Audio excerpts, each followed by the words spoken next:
സ്ഥാനാർത്ഥികളുടെ പ്രചരണം അവസാന ഘട്ടത്തിൽ. മലപ്പുറം ലോക്സഭാ മണ്ഡലം യുഡിഎഫ് സ്ഥാനാർത്ഥി ഇ.ടി. മുഹമ്മദ് ബഷീർ പെരിന്തൽമണ്ണ നിയോജക മണ്ഡലത്തിൽ പര്യടനം നടത്തി. 33 കേന്ദ്രങ്ങളിൽ ഇ.ടി. മുഹമ്മദ് ബഷീറിന് സ്വീകരണം നൽകി. അടുത്ത ബുധനാഴ്ച പരസ്യപ്രചരണത്തിന്റെ സമയം അവസാനിക്കുന്നത് കണക്കിലെടുത്ത് സ്ഥാനാർത്ഥികൾ അവസാനഘട്ട പ്രചരണം ശക്തമാക്കി. പെരിന്തൽമണ്ണ നിയമസഭാ മണ്ഡലത്തിൽ മലപ്പുറം ലോക്സഭാ മണ്ഡലം യുഡിഎഫ് സ്ഥാനാർത്ഥി ഇ.ടി. മുഹമ്മദ് ബഷീർ പര്യടനം നടത്തി.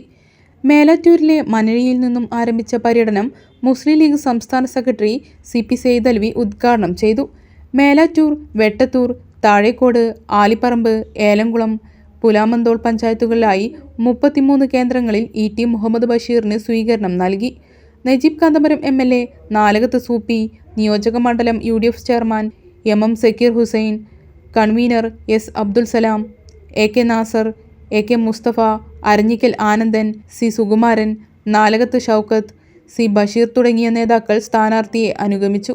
തൂതയിൽ നടന്ന സ്വീകരണ ചടങ്ങിൽ കെ.പി.സി.സി ഉപാധ്യക്ഷൻ വി.ടി. ബൽറാം, ആനമങ്ങാട് മുഹമ്മദ് കുട്ടി വൈസി എന്നിവരും മണലായയിൽ Delhi KMCC president advocate Haris Beeran എന്നിവർ സംസാരിച്ചു.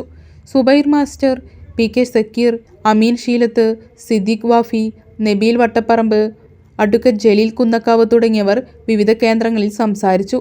രാത്രി വളപ്പുരത്താണ് പര്യടനം സമാപിച്ചത്.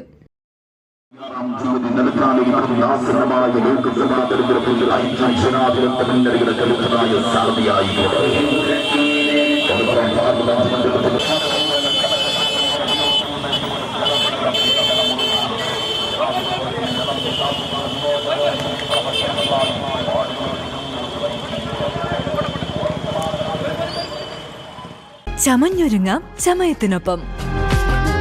ചമയം ടെക്സ്റ്റൈൽസ്, പെരിന്തൽമണ്ണ, മഞ്ചേരി.